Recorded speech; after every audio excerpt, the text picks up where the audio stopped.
aujourd'hui. Qui prophétise de n'importe quoi. Qui casse le foyer des gens. La prophétie, au lieu d'unir, divise. Toute prophétie qui n'a pas l'objectif d'unir, de réconcilier, ne vient pas de Dieu. Soldat centenaire, j'arrive à commander les gens et qu'ils arrivent à m'obéir. Et toi, tu n'as pas besoin de faire le déplacement. Ouvre la bouche et dis un seul mot. La Bible dit celui qui est fidèle dans les moindres choses le sera aussi dans les grandes choses. Il a déclaré dans sa parole. Les cheveux qui sont sur vos têtes sont comptés par moi. L'ennemi ne touchera pas un seul cheveu derrière moi. Il a dit 1000 tomberont à ta gauche et 10 000 à ta droite. Et toi, tu ne seras pas à terre.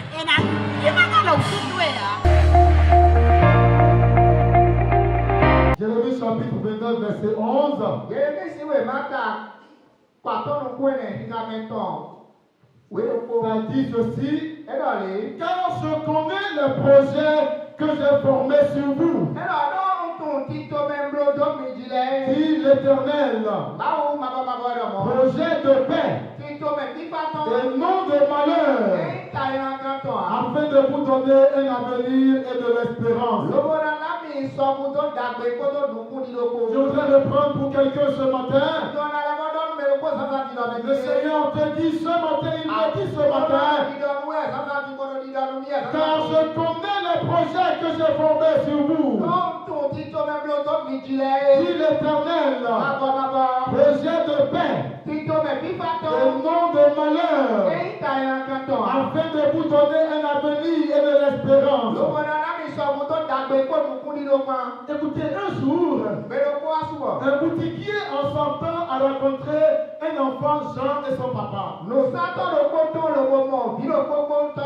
Et il va demander à l'enfant, est-ce que tu es sage avec ton papa? Est-ce que tu es sage à la maison? L'enfant lui dit, oui, je suis sage à la maison. Et le boutiquier lui dit, ah bon? Le boutiquier lui ouvrit la boîte de son bonbon. Et a demandé à Jean, Jean, c'est toi de ces bonbons-là. Mais Jean décide de mettre à dit non. Le boutiquier lui dit, c'est toi de bonbons. Et l'enfant Jean remua la tête et dit non. Le père lui dit, mais Jean, qu'est-ce que tu fais? C'est toi de bonbons. Jean remua encore la tête et dit non. En fin de compte, le boutiquier était obligé de prendre sa main et de ramasser un gros lot de bonbons qu'il déversa dans un petit sachet pour Jean. Jean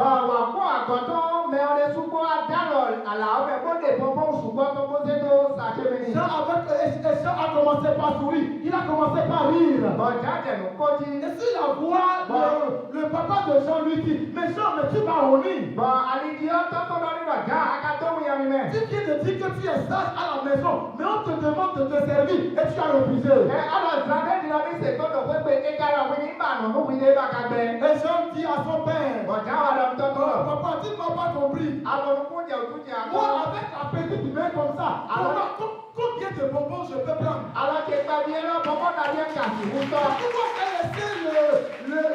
Le boutiquier lui-même me servir car sa main est bien vaste. Jean a laissé le boutiquier lui servir. Comme ça, nous sommes appelés à laisser le Créateur de notre vie nous servir. Beaucoup de personnes se pressent à prendre des décisions au-delà ou derrière celui qui l'a créé. Ils vont se servir un mari, ils vont se servir un travail, ils vont se servir une femme derrière celui qui les a créés. Je voudrais vous proposer ce matin comme thème. Il est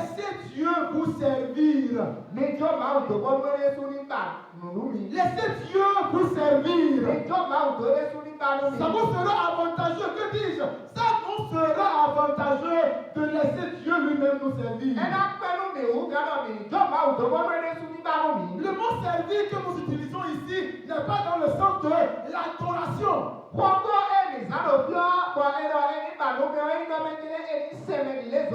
Mais en réalité, ça consiste à fournir à quelqu'un ce qu'il demande ou ce dont il a besoin. Mettre à la disposition de quelqu'un ce dont il a besoin. C'est ce que le boutiquier avait fait. Il a servi le petit Jean. Donc nous sommes appelés à laisser Dieu mettre à notre disposition ce dont nous avons besoin. Mais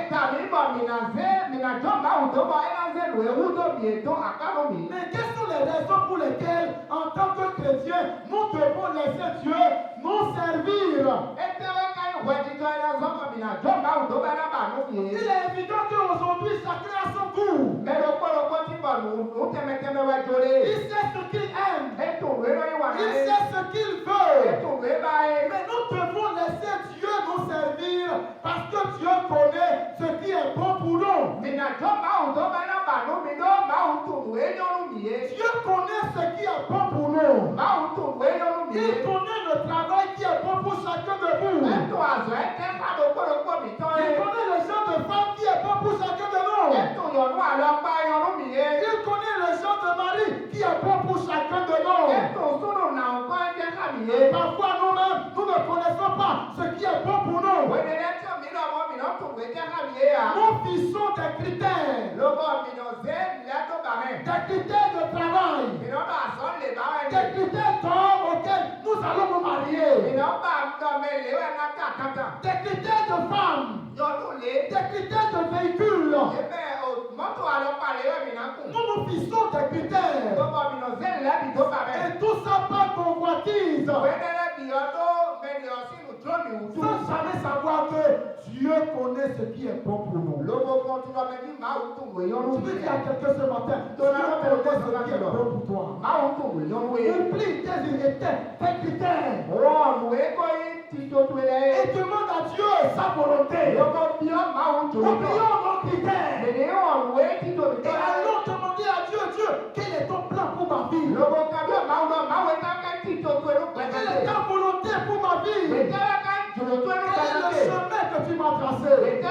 Je ne veux pas t'attendre en vain. Je ne veux pas me marier et regretter après. Je ne veux pas prendre un chemin et me retourner après. Seigneur, instruis-moi. Seigneur, montre-moi la voie. Tu connais ce qui est bon pour moi. Le passage que nous venons de lire, l'Éternel dit à son peuple, je connais les projets que j'ai fait pour toi. Pourquoi laisser celui qui a des projets pour nous pour faire des projets nous-mêmes?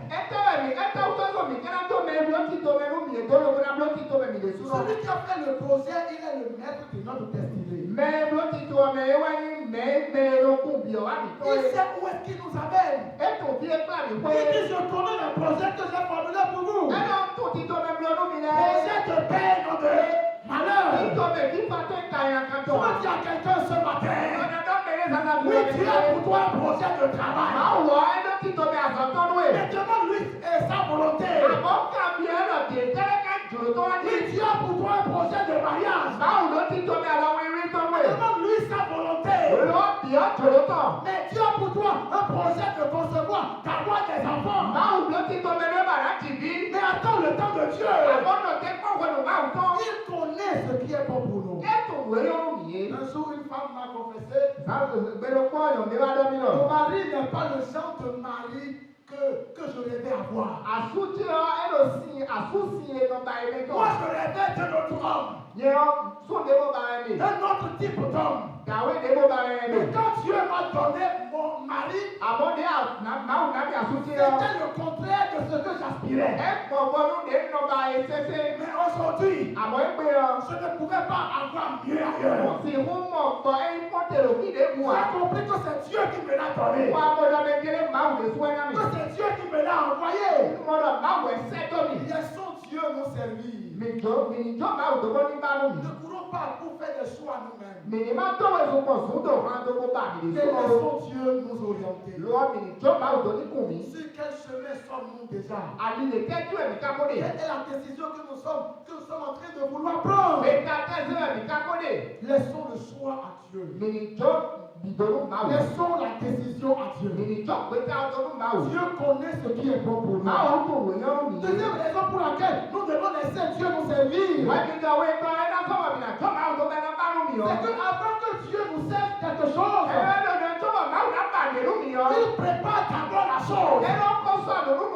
Mais non seulement il prépare la chose, mais il nous prépare nous aussi pour la chose. Afin que la chose ne soit pas pour nous une pierre d'achoppement après. Pourquoi ne pas nous laisser préparer pour le mariage au lieu de courir pour le mariage?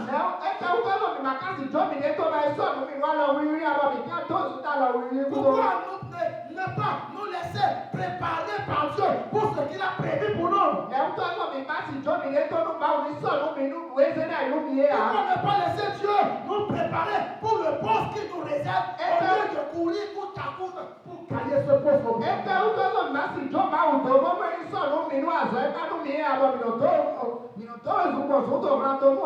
a certains qui courent pour la promotion. Ils courent pour la promotion. Ils courent pour aller à un certain poste. Poste pour lequel Dieu ne les avait pas encore préparés. Et s'ils courent pour y aller, c'est pour perdre la foi. Ils vont passer par les raccourcis pour qu'on les affecte. Mais là-bas, c'est pour perdre la foi.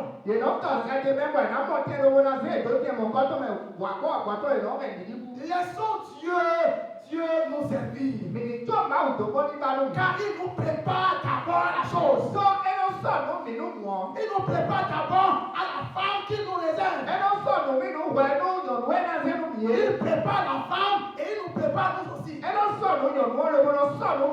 prépare l'homme et il nous prépare aussi. Laissons-le nous servir. Ne courons pas pour nous servir. Laissons Dieu nous servir. Ne nous pressons pas pour nous servir nous-mêmes. Le temps que nous courons actuellement, prenons ça comme un temps de préparation pour une destinée grande.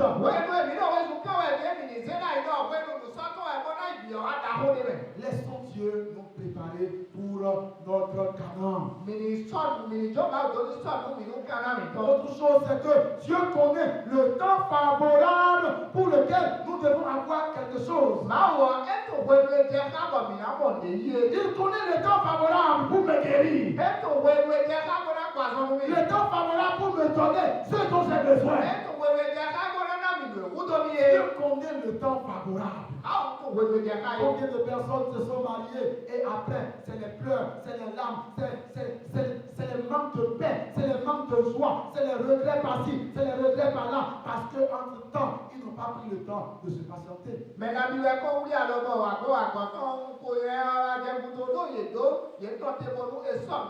Ils ont couru pour avoir des enfants, mais des enfants qui sont devenus pour eux des problèmes parce que ayant ou bien étant allés dans des endroits obscurs pour avoir cet enfant.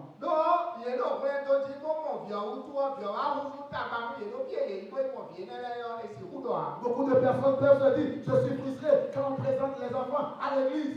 Parce que je ne l'ai pas encore. Mais écoutez, Dieu a le temps favorable pour nous le donner à nous aussi. Et en son temps, il nous le donnera. Ce n'est pas le lieu où quand nous allons rentrer à la maison, nous allons commencer par dire, papa, donne-moi enfant. Ce n'est pas lui qui donne l'enfant, c'est Dieu qui donne l'enfant. Et en son temps favorable, Dieu vous visitera.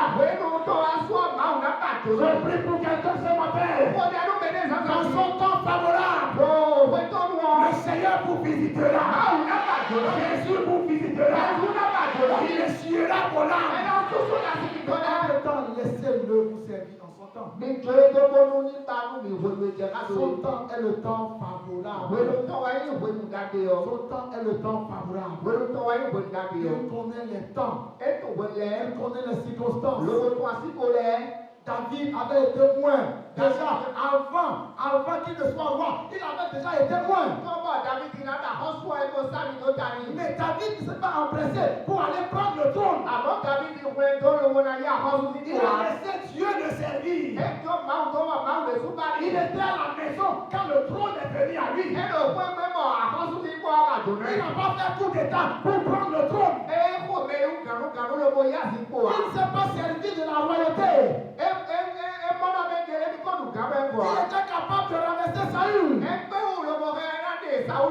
Il a laissé Dieu le servir. Il était à la maison quand le peuple, quand les autres tribus sont venus dire, viens nous diriger. Laissons Dieu nous servir.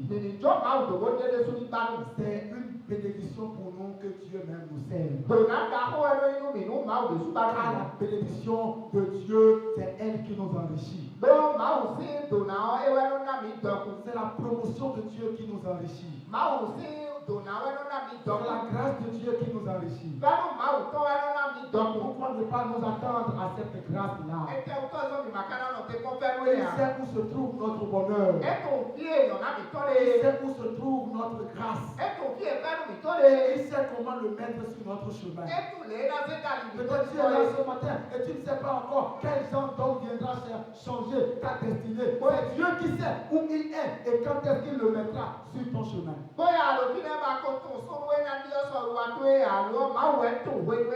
Je peux vous le confirmer, je peux vous le converser. Ce que je suis aujourd'hui, si aujourd'hui Dieu m'a fait grâce dans certaines choses, de comprendre certaines choses, il faut dire, c'est parce que Dieu m'a fait grâce de rencontrer notre papa et de rencontrer notre maman.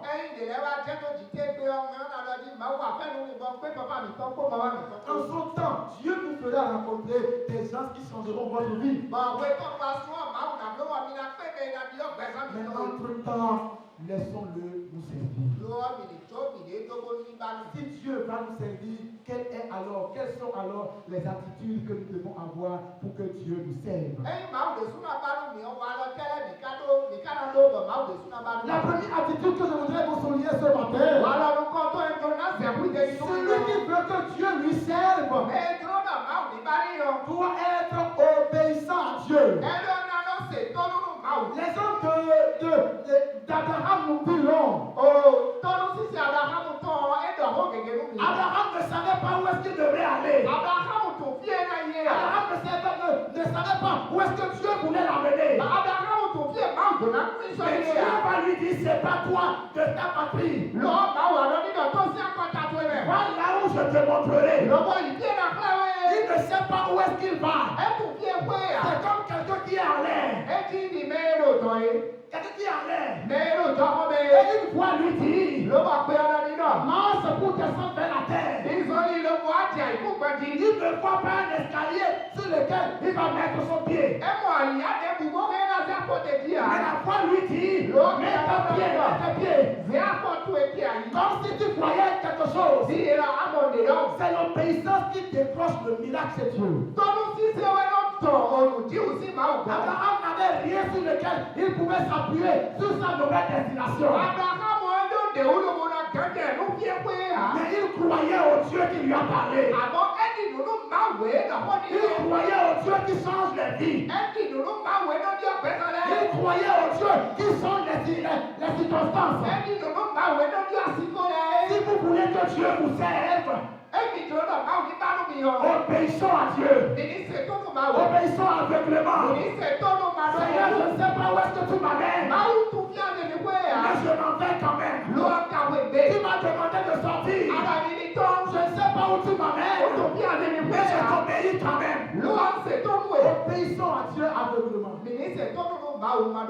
Derrière toute obéissance à Dieu, il y a un miracle. Dieu va lui dire, va me sacrifier ton fils unique. L'unique fils qu'il a conquis, qu'il a conçu avec difficulté. Et Dieu lui dit, sacrifie-moi ça. Et il a obéi, il n'a pas refusé. Obéissons à Dieu. Si aujourd'hui Abraham est reconnu comme le père de la foi, c'est parce qu'il a obéi à Dieu. Et quand il a obéi à Dieu, Dieu lui a ouvert un grand champ, une grande bénédiction. Souvenez-vous de la femme, de la veuve de Sarepta. La veuve de Sarepta n'avait qu'une petite portion de farine dans sa chambre. Tout ce qu'il faut préparer aujourd'hui, manger aujourd'hui et mourir aujourd'hui. Son enfant devait mourir de faim. Mais l'homme de Dieu l'a visité. Dieu avait vu plusieurs veuves en Israël. Et Dieu avait choisi cette veuve-là. Dieu voulait changer sa vie. Dieu voulait transformer sa vie. Dieu voulait le bénir. Dieu voulait la repositionner. Dieu voulait changer son nom. Mais avant que son nom ne soit changé, il faut qu'elle montre à Dieu qu'elle est prête à obéir. Et c'est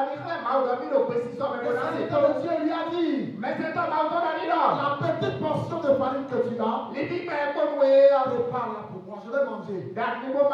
Voilà, quelqu'un qui voit sa mort venir doit préparer pour quelqu'un qui peut aller travailler.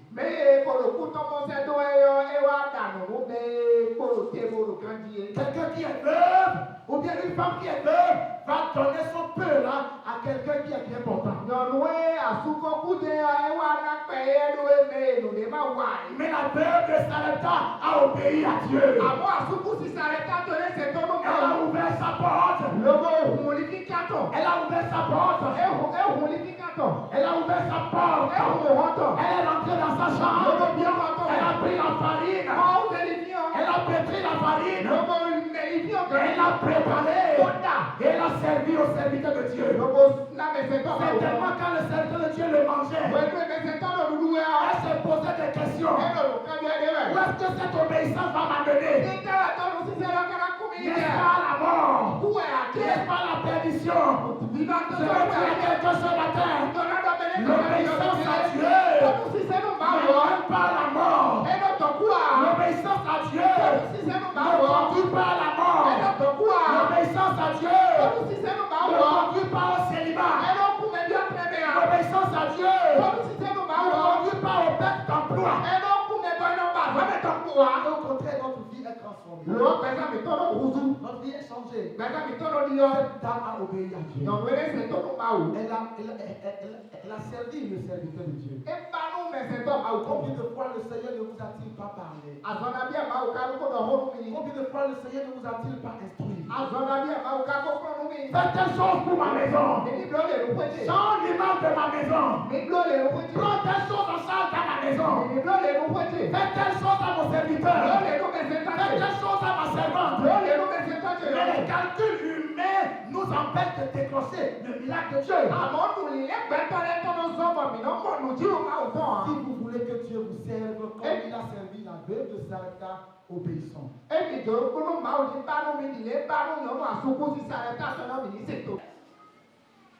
Quel qu'en soit le temps d'attente, c'est le nom de Jésus. Amen. Quelqu'un attend depuis pour qu'il soit servi. Nous avons compris au travers de ta parole ce matin que c'est ce que toi tu nous donnes qui a de longévité. Oui. Parfois il nous arrive de nous servir nous-mêmes. Il arrive que d'autres nous servent. Mais le service que nous attendons tous ce matin, c'est celui qui nous vient de toi. Seigneur, au nom de Jésus. Amen. Et bénis cette parole dans le tréfonds de nos cœurs. Accorde à ta parole une longévité absolue. Dans la vie de tous les frères et sœurs qui l'ont entendu ce matin. Tu bénis ton enfant, ton serviteur, par lequel tu nous as parlé. Tu Tu bénis également le traducteur. Longue vie à ta parole dans la vie de chacun. Amen. À ton nom, nous donnons toute la gloire. Au nom de Jésus. Amen.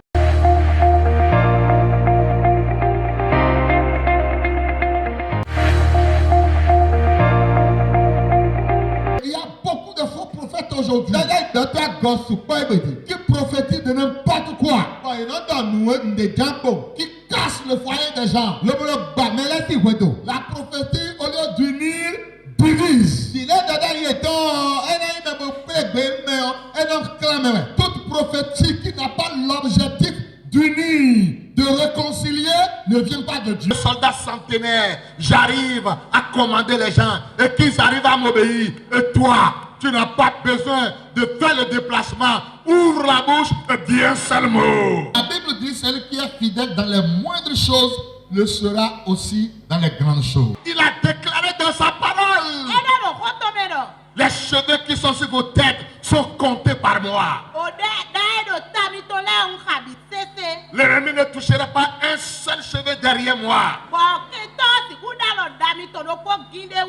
Il a dit: 1000 tomberont à ta gauche et 10 000 à ta droite. Et toi, tu ne seras pas à terre.